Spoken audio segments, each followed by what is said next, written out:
Yo, YouTube, what is up? Welcome back to the Radar for Wrestling Studios. What up, Marks? Guys, Smackdown just finished. We're dropping this video for you guys. We got one takeaway from a halfway decent episode of Smackdown. Didn't have much, just pretty much all Roman Reigns, which is pretty much all you can ask for nowadays. Roman Reigns being as good as he is.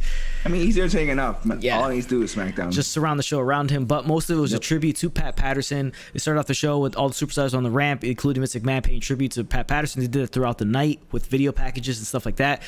So not much to get into, but we do have one takeaway from the show. So we're going to jump into that. Before we do, remind you guys, drop a like on this video. Really help us out. Subscribe to the channel. If you're not subscribed, really help us out. Notification bell, you guys alerted when new videos drop like this one and the ones we got coming in the pipeline soon. Some interesting stuff dropping there. Follow social medias, Instagram, Twitter, Twitch, TikTok, all the same handles. Description section below, you got links. Amazon, click through there. Shop through there, kicks back to the channel. Fight TV, click through there. Honor Club, click through there. Buy stuff there. Order stuff there. Kicks back to the channel. Highspot.com, same thing. Order through there, but make sure you use the link in the description because kicks back to the channel helps us out and help us out get better content out there for you guys. So without further ado, let's get right into it. One takeaway from Friday Night SmackDown. SmackDown started off obviously with all superstars on the front paying tribute to Pat Patterson. So we had that. Then R.I.P. R.I.P. Kayla Braxton is in the ring. She's gonna have an interview with Roman Reigns. Roman comes out along with Jey, Paul Heyman. They come out. And he's immediately upset by the questions Kayla is asking him. So he berates her, calls her, says they're dumbass questions and all that. Yep. Then here comes Kevin Owens. Kevin Owens comes out. But I want to talk about one thing first before Kevin Owens comes out. They show the video package of what happened last week with KO beating up, Jey and then calling out Roman and all that stuff like that. And then I want to put on the screen right now the face that Roman gives Jey is classic. The meanest side eye that a parent will give their kid when they fucked up, and that's exactly what happens. He gives them the meanest side eye ever, and that was hilarious. So that's the I'm disappointed. I'm not angry. I'm disappointed in you. Look. That's exactly. That's exactly what the look he gave Jey Uso there. Then Kevin Owens comes out, and then Kevin Owens basically much baits Jey Uso to put his foot in his mouth, and then basically force Roman to accept a challenge against Kevin Owens at TLC. Tables, ladders, and chairs. Kevin Owens versus Roman Reigns for the Universal Championship. Another thing Roman Reigns said, he said, if it was the old me, I would knock you out right here in the ring and beat your ass. But I'm a gentleman. There's a woman in the ring. So he leaves. And then as Roman's leaving, Kevin Owens says, you may be a gentleman, but you're also a bitch. So he calls him out big time right there. Yeah, big time. In the back, you would have Roman and Jey talking. Roman is telling Jey that everything has consequences, so setting up what's going to happen later on in the night. But next thing on the show was Natalya versus Bayley.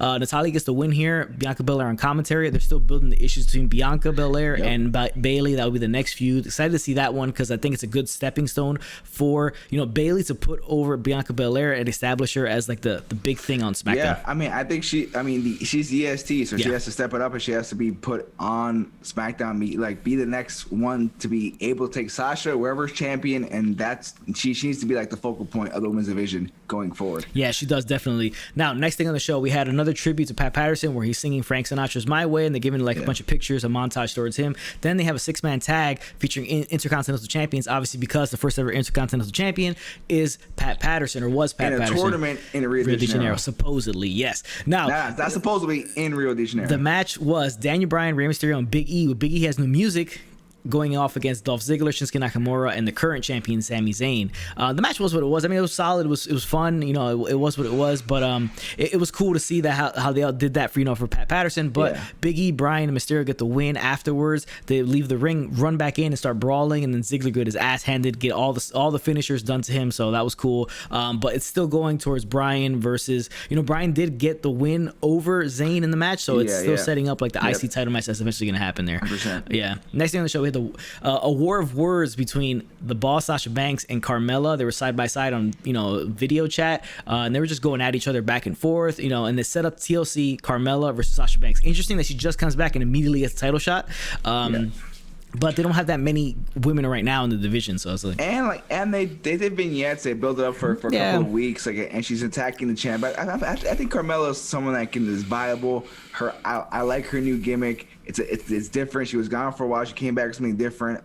I can definitely see it. I know it's random, or she just comes up and she gets a title shot right away, but I think it makes sense. I honestly, she's doing a great job in this character where she's just this super posh. Yeah. Basically, she's just a bitch. So I'm digging it. We'll see where this goes, but I'm okay with it. Now she did outshine Banks in this promo. I think she did the better job. I think she did the better job. But she kept talking about how like she's, you know, with less training or less passion for the business, she's gotten further or the same 100%. Level as Sasha. So it was good. I mean, honestly, like I think she was a better promo. She came off better. I mean, she kind of. No, Sasha Banks is the boss. She's the champ right now, but like on the mic, she killed her. Honestly, in this segment. Yeah, she did a better job than Sasha there, but we'll see that match and see the build up. You know, 2 weeks till it's TLC, so we'll see what happens with that. Next thing on the show, we had Murphy going against King Corbin. Now, this is a matchup set up, a rematch from last week because a lot of interesting things. He wasn't okay with the individuals that Murphy had on the outside, and Dominic Mysterio and Ray. So he comes out with 2 other guys that are Steve Cutler and Wesley Blakes. Now it's interesting. They're gun from there's no more Forgotten Sons, right? Because some issues that happen on social media now. It's just Cutler and Blake. But interesting, Blake was with Murphy in NXT, so that's pretty interesting that they do that. Have him play into that. So I forgot he was even like part of that group. That is true. So the match would happen, then Murphy and Blake would kind of attack. Blake and Cutler would attack Dominic Mysterio in his terrible looking turtleneck. Like, what was he wearing? A super highlighter pink turtleneck and like Hermaid's belt. Like, I think it was like a fuchsia color he was wearing. And, like, there's just like too much. Like, why does he need all that onto? Like, he needs Ray there. He needs his girl there. He needs Dom there. Like, it's just too much. The entrance is awkward too when they all come out together. It's weird. It just doesn't make any sense. They come out, but Corbin gets the win here, and then Blake and Cutler attack Ray and Dominic. So there's a lot going on there. We'll see probably some 6-man tags coming soon. So I guess it's something to throw in there and extra guys in there. Plus Blake has the history with Murphy. Maybe they play into that. So let's see what happens.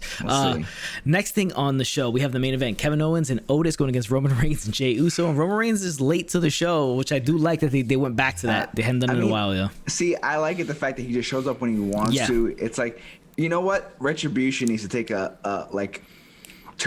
study Roman, where he comes out when he wants to. He doesn't follow the rules. That's what Retribution is about. This is what Roman's about. Roman just does what he wants to do it whenever he wants to do it. I like it. I dig it. I'm all about it. It's cool. I like they haven't done it in a little bit, so I like how they went back to it. And Jey did a great job of like, he's like, all right, where's the music? Yeah. He's just waiting for it. Coming out. Yeah. I'm just going to get my ass kicked here for the next couple minutes. Now Reigns did a lot here. He beat the living hell out of Otis with the steel step, so he came off very well in this match. Jey did most of the work in there. They did get a disqualification win. Owens and Otis did, but Otis pretty much out after that, steel step attack there. But this is the interesting thing.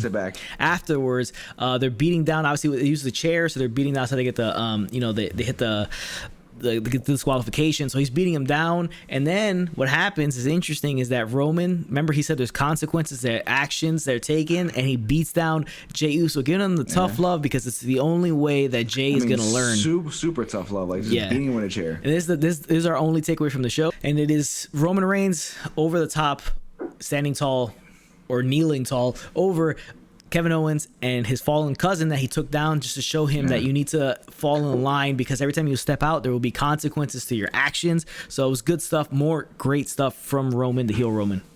I mean, Roman's been on top of his game since he came back as a heel. It's just, I mean, every week it's something different, and it's just more entertaining and more fun. It's the only thing really in WWE right now that has me intrigued, and like I look forward to watching it. The way he just like, all right, you thought him and Jey were just going to take out Kevin. That was the end of it. No, he was like, screw that. I'm taking you out too. And it's just like he's bringing out the fact that he's just, even his interview in the beginning where he just kept, being short with Kayla and telling her, like, you're useless. Like, you keep messing up. Like, this is your one shot. You got the whole world watching you. You're messing up. Like, come on. And then over there, it's like, it's just, he's doing such a great job of being this, like, asshole heel, but still being, like, it's hard to explain. He has the it. He has the it. It's there. This is he feels natural as a heel. Yeah, he does. More natural than he ever felt as part of the Shield, or maybe not part of the Shield. The Shield were legit, but like just as like a solo baby face, he never felt this comfortable. He never looked this comfortable. He never felt like we believed him. Right now, we completely believe that he is the guy.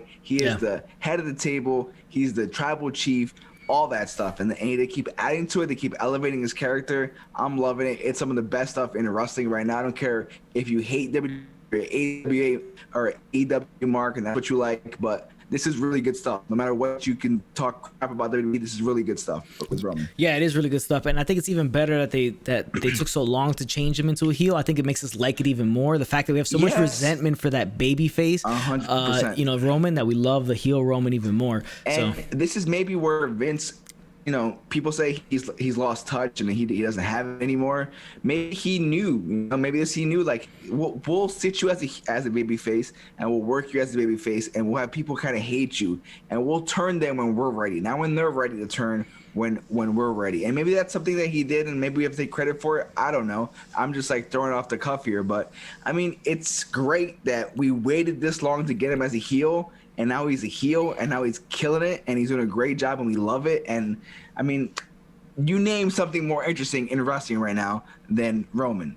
Please, in the comments, put it down. Yeah, let us know in the comments what you think is more interesting than Roman right now in professional wrestling. But guys, that's our one takeaway from the show. That was the end of Smackdown. Tough love shown by Roman towards his cousin Jey. It's the only way he's gonna learn is with the tough love. Remember that. So without further ado, guys, that's our video. Dropping it. Make sure you like, subscribe, comment, share this video, all that good stuff. Hit the notification bell. Without further ado, guys, if it doesn't work, bro, not to the job. Later, Marks.